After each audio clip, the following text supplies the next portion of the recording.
자, 이제 오늘 제목을 먼저 한번 보겠습니다. 오늘 제목이 뭡니까? 절박한 상황 속에서 주신 징조입니다. 절박한 상황에서 주신 징조. 사실 예수를 믿기로 작정하고 교회에 왔을 때 가장 믿을 수 없는 두 가지가 있어요. 뭐죠? 가장 믿을 수 없고 이해할 수 없는 두 가지. 첫 번째는 죽은 사람이 살아난다? 아유, 말도 안 돼. 어떻게 그것이 가능해? 사실 그 부분이 제일 믿기 어렵고요. 두 번째 믿기 어려운 게 뭘까요? 어떻게 처녀가 아기를 낳냐? 어떻게 결혼하지 않은 처녀가 아기를 낳냐? 이 두 가지가 절대로 믿을 수 없는 내용이에요. 그런데 이 두 가지를 빼면 기독교는 존재할 수가 없어. 왜 그렇죠? 기독교가 죄의 문제를 해결해서 유일하게 구원을 우리에게 주는 종교예요. 모든 종교가 다 구원을 얘기하지만 사실은 죄의 문제를 너희들이 알아서 해결해라, 너희들이 열심히 노력해라 하기 때문에 구원이 불가능해요. 그런데 기독교는 인간이 해결할 수 없는 죄의 문제를 하나님이 친히 해결하셨기 때문에 우리의 노력이 아니라 은혜로 구원을 얻는 거예요. 그래서 실제적인 구원이 있는 거거든요. 근데 결국 이 두 가지가 꼭 필요하지만 두 가지가 정말 믿을 수 없는 내용이에요. 그러니까 저도 사실은 처음 예수 믿을 때 믿기 어려웠어요. 그런데 어느 순간에 그렇구나, 이 부활이 없다면 죄 용서함이 없고, 왜냐하면 십자가에 죽었지만 부활이 없다면 그냥 젊은 청년이 객기 부리고 죽은 거에 불과한 거예요. 부활해야 하나님이 그 죄의 제사를 받은 게 되기 때문에, 부활이 없으면 십자가는 100번 1000번 있어도 소용이 없는 거죠. 그러니까 부활이 없으면 죄 용서함이 없다. 두 번째는 뭐냐면 우리의 죄를 대신해서 죽으려면 죄가 없어야 되는데 이 세상의 모든 사람은 다 죄가 있어요, 없어요? 다 죄가 있어요. 그러니까 아무리 죽어봐야 1000만 명, 2000만 명, 수억 명이 죽어도 자기 죄 때문에 죽는 거니까 죄의 문제는 해결이 안 돼요. 죄 없는 분이 오셔서 죽어야 돼요. 이 세상에 사람은 죄 없는 사람이 없으니까 결국 하나님이 오셔야 되는데, 이 하나님이 오시려면 어떻게 해야 될까요? 사람 부부가 관계를 해서 낳으면 그 죄가 연결되기, 죄가 쉬가시키게 되기 때문에 소용이 없는 거죠. 그러니까 죄 없는 분이 태어나기 위해서는 처녀의 몸을 빌어서 성령이 잉태할 수밖에 없는 거죠. 말도 안 되고 이상하지만 그러나 그것을 믿을 때 우리의 죄가 해결될 수 있습니다. 이거는 이론적으로 아는 건데요, 오늘 본문을 보면 배경 속에서 이 약속이 주어진 배경을 보면 오늘 현재 우리에게 이것이 얼마나 강력한 능력이 되는가를 알 수 있어요. 오늘 배경을 잠깐 보면요, 사실 이제 남유다가 이제 거의 멸망하기 이제 직전으로 가고 있는데, 히스기야 왕이라는 굉장한 왕 전에 그 아버지 아하스 때예요. 아주 아하스가 신앙생활이 엉망이었어요. 하나님을 제대로 안 섬겼어요. 우상을 아주 본격적으로 섬겼어요. 그래서 하나님이 이들에게 어마어마한 고통을 주고 아픔을 주는 거예요. 그런데 하나님은 고통과 아픔을 줄 때 고통과 아픔이 목적이 아니라 빨리 돌이켜라, 빨리 돌이켜서 나를 믿어라, 그래야 된다 라는 사실을 알려주기 위해서 고난을 줬는데, 이 아하스는 정신 못 차리고 오히려 더 죄악의 길로, 우상의 길로 가는 거예요. 그러니까 하나님이 안타까워서 너 계속 그렇게 하면 망하는데, 큰일 나는데, 그러니까 하나님이 먼저 너 징조 좀 구해라, 내가 너희들과 함께 한다는 징조를 구하면 내가 줄게. 그러니까 하나님이 너무 안타까운 거예요. 사실 우리에게 기도하기를 원하시는 것은요, 결국 기도하면 주시려고 작정했기 때문에 하는 거죠. 그런데 우리는 자꾸 기도하지 않으려고. 아하스가요, 징조를 구하라 그러는데 구합니까, 안 구합니까? 안 구해요. 안 구하면서 뭐라고 말하냐면, 한번 잠깐 볼게요. 여기 보니까 12절에 보니까 구하라 그랬는데 12절 같이 읽어볼까요? 시작. 아하스가 이르되 나는 구하지 아니하겠나이다, 나는 여호와를 시험하지 아니하겠나이다 한지라. 굉장히 멋있는 물처럼 보여요. 여러분, 담임 목사님 워낙 바빠서 제가 기도 제목 저까지 낼 정도는 아닌 것 같아요. 네, 굉장히 대단한 믿음 같지만 잘못하는 거죠. 여러분, 여러분의 기도 제목을 담임 목사가 알 필요가 있습니다. 기도 제목을 카톡으로도 알려주시고 교구 목사나 또 우리 순장들 지역장을 통해서 알려주세요. 그리고 함께 기도했으면 좋겠어요. 여기 보니까 나는 구하지 않겠습니다. 왜요? 여호와를 시험하지 않으려고요. 겉을 볼 때 너무 멀쩡하고 멋있어 보이지만 사실 그 배경을 보면 아스는 이미 딴 데를 믿고 있었어요. 딴 것을 믿고 있었어요. 뭘 믿었을까요? 아수르란 나라를 의지해서 아수르의 도움을 받아서 적들의 침입을 막아보려고 했던 거죠. 적들은 누구냐면 그 당시 아람 군대하고 북이스라엘이 연합해서 이 남유다를 침공한 거예요. 그런데 사실 침공했지만 하나님께서 우상 숭배를 해결하려고 그들을 들었었기 때문에 하나님이 딱 막으시면 아무리 쳐들어 소용이 없는 거예요. 그러니까 너희 정신 차리고 회개하라는 거지 그들이 쳐들어와 봐도 소용이 없다는 것을 하나님이 계속 알려주길 원하는 거예요. 그래서 내가 너희들 함께 할 테니까 걱정하지 마라, 두려워하지 마라 그러면서 정의심이 되고 두려우면 징조를 구해. 내가 확실한 징조를 보여줄게. 그런 거예요. 그런데 사실은 자기들이 굉장히 어렵고 힘듦에도 불구하고 구하지 않아요. 7장 2절로 잠깐 가보세요. 그들이 어떠한 상황이었는가, 어떤 심정이었는가를 보여줘요. 자, 7장 2절 시작. 어떤 사람이 다윗의 집에 알려 이르되 아람이 에브라임과 동맹하였다 하였으므로 왕의 마음과 그의 백성의 마음이 숲이 바람에 흔들림 같이 흔들렸더라. 뭐예요? 사시나무 떨듯이 막 떠는 거예요. 춤추는 게 아니에요. 막 떠는 거예요. 너무 무서워서 떠는 거예요. 사실은 이게 굉장한 위기거든요. 나중에 여러분 집에 가셔서 역대하 28장을 한번 쫙 읽어보세요. 역대 28장에 보면 이 아스 왕 때 일어난 일이 나오고 있는데요. 너무 우상 숭배가 심하고 이때 하나님이 경고했음에도 불구하고 듣지 않았기 때문에 결국 그들은요 하루에 유다 용사 12만 명이 죽었어요. 하루에 12만 명. 요즘같이 인구가 많은 시대가 아니에요.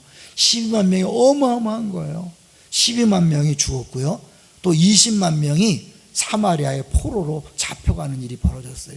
이렇게 엄청난 위기 앞에서 하나님은 내가 너희와 함께 할 거야. 그러니까 걱정하지 마, 두려워하지 마. 그리고 정 두렵다면 나에게 징조를 구해. 너와 함께 한다는 것을 보여줄게 라고 했는데도 불구하고 우린 징조를 안 구할래요. 하나님 시험하지 않으려고 그래요. 왜요? 기드온이 예전에 하나님 앞에 두려워서 시험했던 거 기억하세요? 기억나나요? 기드온 기억나요? 하나님이 함께 하신다면 이 양털을 내가 놔둘 테니까 먼저 어떻게? 요 양털에만 이슬이 내리고 나머지에는 이슬이 안 내리게 해주세요. 말 돼요? 안 돼요? 근데 실제적으로 하나님이 그래 알았다. 그리고 이 양털에만 이슬을 내리고 딴 데는 이슬을 안 내렸어요. 짜니까 물이 쭉쭉 나와요. 근데 기드온이 보니까 혹시 누가 몰래 물을 보놨으면 어떡하지? 이런 요심이 생긴 거예요. 이번에 하나님 이번에는요 요 양털만 이슬이 안 내리고 나머지 땅에만 다 내리게 해주세요. 하나님이 그래 알았어. 그리고 정말 이 양털에만 이슬이 안 내리고 다른 땅에 다 내렸어요. 그리고 나서 사실은 기드온은 확신을 갖게 된 거거든요. 그러니까 하나님은 사실은 우리에게 믿음을 갖게 하려고 무엇이든지 해줄 수 있는 분이에요. 여기는 뭐예요? 우리가 아직 구하지 않았을 때, 아까 찬양할 때 보니까 나 아직 이름을 모를 때, 말 모를 때 이렇게 찬양하더라고요. 그러니까 사실은 우리가 막 구해서 원해서 하나님 한 게 아니라 우리가 알지 못할 때 먼저 그렇게 하실 마음이 있어서 우리에게 구하라고 그렇게 하신 거죠. 자, 그래서 이제 결국 하나님께서 천사를 통하여 무슨 징조를 구하라고 했느냐? 구하지 않지만 말씀하셨어요. 뭐예요? 14절을 볼게요. 14절, 7장 14절 시작. 그러므로 주께서 친히 징조를 너희에게 주실 것이라. 보라, 처녀가 잉태하여 아들을 낳을 것이요 그의 이름을 임마누엘이라 하리라.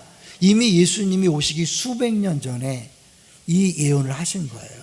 근데 사실은 이 당시에도 그들에게도 적용이 되는 말씀이었죠. 너무 적들이 막 침입해서 두려워 벌벌 떠는 그들에게 야 걱정하지 마. 내가 너희들과 함께 한다는 증거로 처녀가 잉태해서 애를 낳을 거야. 말도 안 되는 약속을 왜 했을까요? 여러분 잘 생각해 보세요. 이것과 적들의 침입과는 무슨 관계가 있는 거예요? 이게 연결이 돼야 돼요. 이것과 적들의 침입 무슨 연관이 있을까요? 이게 왜 징조가 될까요? 여러분, 처녀가 애를 낳는 게 말 돼요, 안 돼요? 말도 안 돼요. 그러니까 실제로 이 예수님이 이 땅에 오실 때 마리아에게, 처녀 마리아에게 딱 나타나서 네가 애를 갖게 될 것이다. 에? 무슨 말이에요? 그런데 이제 종이 마음대로 하세요. 그러고 나서 네가 애를 할 거다 그러니까 이 마리아가 내가 받긴 받지만 어떻게 그런 일이 가능하죠? 말도 안 된다고 얘기하는 거예요. 그럴 때 하나님께서 하신 말씀이 있어요. 뭐라 그랬을까요? 하나님께서 내가 처녀인데 어찌 그런 일이 생긴단 말입니까? 라고 물었을 때 누가복음 1장 37절에 보니까 하나님의 모든 말씀은 능하지 못하심이 없느니라. 처녀가 애를 낳는다는 게 뭐냐면 말도 안 되는 것을 하나님이 이루신다는 거예요. 그거에 비하면 적들이 침입하는 거 막아주는 것은 세 발의 피다. 식은 죽 먹기다. 이해되세요? 왜 하나님이 그걸 징조로 줬냐면 너희들이 생각할 때 말도 안 되는, 마리아가 볼 때도 말도 안 되니까 어떻게 이런 일이 가능합니까? 하나님의 모든 말씀은 능치 못함이 없다.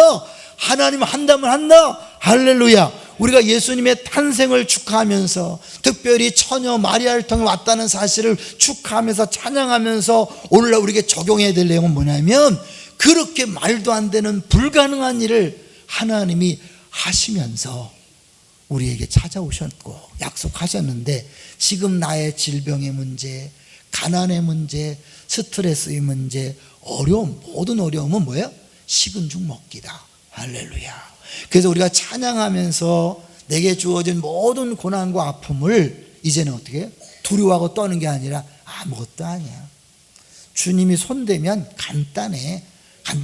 그래서 상탄을 축하하면서 그냥 율동만 하는 게 아니라 마음속에 평안이 오는 거예요. 담대함이 오는 거예요. 그래, 우리 예수님이 처녀의 몸을 태어났어. 말도 안 되는 불가능한 일을 하나님이 하셨어. 그런 하나님이 나와 함께 하시는데 뭘 걱정이야? 옆 사람한테 인사하세요. 걱정하지 마세요. 인사하세요. 두려워하지 마세요. 우린 각자 살면서 끊임없이 두려워하고 걱정할 수밖에 없는 존재. 다 그랬죠. 그 성경을 보니까 두려워 말라가 몇 번 나왔다 그랬어요? 따지지 마시고 365번 나왔다 그랬잖아요. 하루에 한 번 꼴로 두려워 말라고 말씀하실 정도로 우리가 두려워하는 존재인지 아시죠? 그러니까 사실은요, 하나님이 예수님을 이 땅에 보내셔서 약속한 내용이 뭐예요? 임마누엘. 임마누엘 뜻이 뭐예요? 엘이 하나님이잖아요. 하나님이 우리와 함께 하신다. 어디 함께 계셔요? 내 옆에요? 내 위에? 내 아래에? 내 안에. 영접하는 자, 곧 그 이름을 믿는 자들. 예수를 믿는다는 것은 예수님을 영접하는 거예요. 예수님 내 안에 모셔드리는 거예요. 그 하나님이 내 안에 계시는 거예요. 할렐루야. 그런데 뭐가 두렵습니까? 특별히 저 바깥에 있는 사람들은 성탄의 의미를 모르니까 두려워하고 염려하고 걱정하지만 우리는 이 성탄을 축하하잖아요. 성탄을 찬양하잖아요. 율동으로, 찬양으로, 연극으로 기뻐하잖아요. 그 말은 뭐예요? 믿는다는 거죠. 안 믿고 했나요? 유년부 안 믿고 했어요? 찬양대 안 믿고 했어요? 다 믿고 했죠? 여러분은 아이고 뻥 까고 있네 저것들 이랬어요? 아니죠. 같이 믿으면서 같이 기뻐했죠. 같이 찬양했죠. 그렇다면 뭐예요? 두려움에서 해방되시기를 주의 이름으로 축원합니다. 모든 근심 걱정하지 마세요. 변하지 않을 것 같은 남편 때문에 힘들어하지 마세요. 주님이 하시면 변합니다. 아내 때문에, 부모 때문에, 자녀 때문에 염려하지 마세요. 주님이 하시면 다 됩니다. 여러분, 이게 우리의 믿음이에요. 그래서 우리는 성탄절 때마다 다시 그래? 뭘 두려워해? 하나님한테는 식은 죽 먹기인데 세 발의 피인데 할렐루야. 다시 한번 이 성탄절에 주의 오심을 축하하고 찬양하면서 동시에 여러분 마음속에서는 담대함과 확신이 넘쳐서 이제 얼굴을 활짝 펴시기를 주의 이름으로 축원합니다. 걱정하지 마세요. 두려워하지 마세요. 인상 쓰지 마세요. 근심하지 마세요. 예수님이 오심을 진짜 믿는다면, 안 믿으면 몰라도 믿는다면 오늘부터 다시 신나고 즐겁게 행복하게 사시기를 주의 이름으로 축원합니다. 나갈 때 환한 얼굴로 나가세요. 그래서 저 사람들은 왜 이렇게 화나지? 네, 예수님이 오셨어요. 근데 그 예수님이요 처녀의 모습 왔어요. 에이 말도 안 돼, 뻥이야, 거짓말, 구라삼삼. 그래, 네, 안 믿으면 그냥 안 믿는 거예요. 그래, 믿으면요 나처럼 행복해요. 믿으면 나처럼 자유해요. 믿으면 나처럼 기뻐요. 여러분들이 삶으로 보여주셔서 정말 성탄의 기쁨을 우리 삶으로, 표정으로 전하는 메신저들, 통로들 되시기를 주의 이름으로 축원합니다.